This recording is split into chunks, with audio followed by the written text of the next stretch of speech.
My wife decorated the table with pomegranates this Christmas, and it looked so luxurious. It was as if we were waiting for the three kings to come and feast with us. After it was all over, I was cutting one open for our parrot Anna, when I was really taken by the rich colours glistening on the chopping board. I immediately could see this was a painting challenge. Challenge accepted. My first job was to cut and break a pomegranate into pieces and arrange them in some sort of composition. I used a shadow box to enhance the drama. This is basically a cardboard box placed on its side to give more control over the light and shade in still life setups. I toyed with the placement for some time with an eye to how the shapes created movement, aiming for something that also had harmony. The seeds are set roughly in curved rows. They would sit in a more regular pattern if I had cut the fruit horizontally, but I wanted to include the calyx or crown, it is sometimes known. This felt to me like an essential characteristic of being a pomegranate, so I cut it lengthways.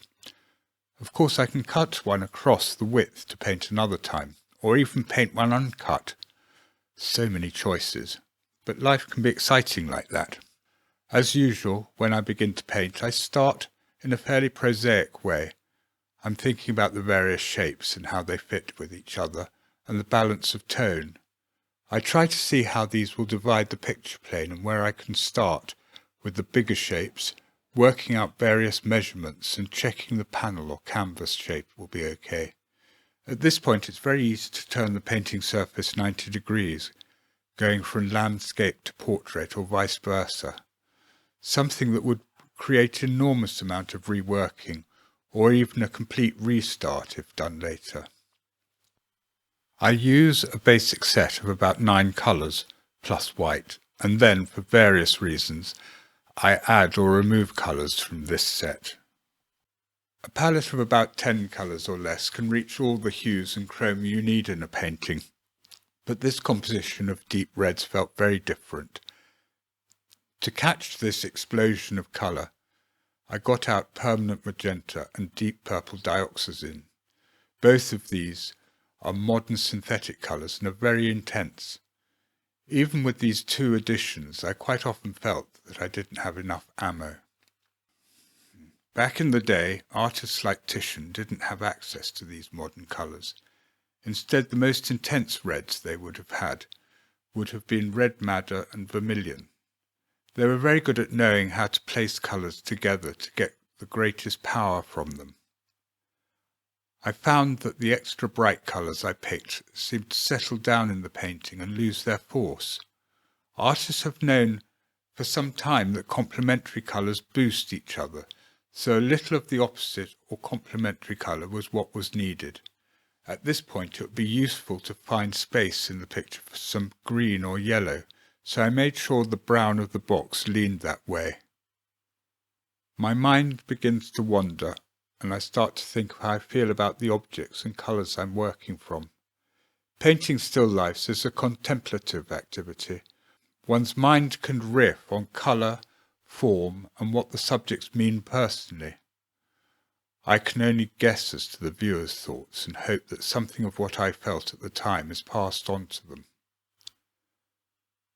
The first time I came across pomegranates was when I came to England for school. A boy had just bought one at the local greengrocer and said he loved them, but the general consensus amongst everyone else was that the seeds got stuck in your teeth and that they were more trouble than the fruit was worth. However, the impression remained with me that they were something exotic eaten by a pomegranate-eating sector of society that was new to me, something of another world. They are still not stocked by every supermarket or greengrocer, but in the last 10 years I've rediscovered them as a cooking ingredient. They enhance salads and couscous no end, and the seeds don't seem such an obstacle anymore. Our parrot Anna thinks them the food of the gods, and this only reinforces the idea for me that they are both rare and special.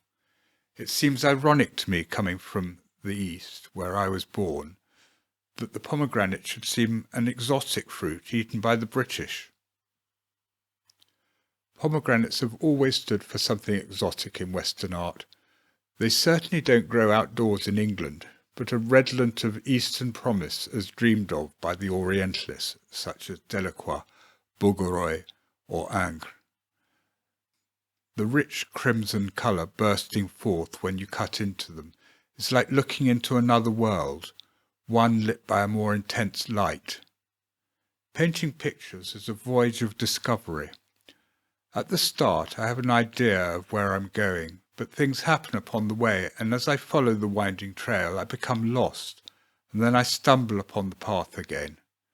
I think that this is pretty much the same story for most painters. I wasn't sure how to catch these rich reds, and I'm not entirely satisfied that I have. And that's the great thing.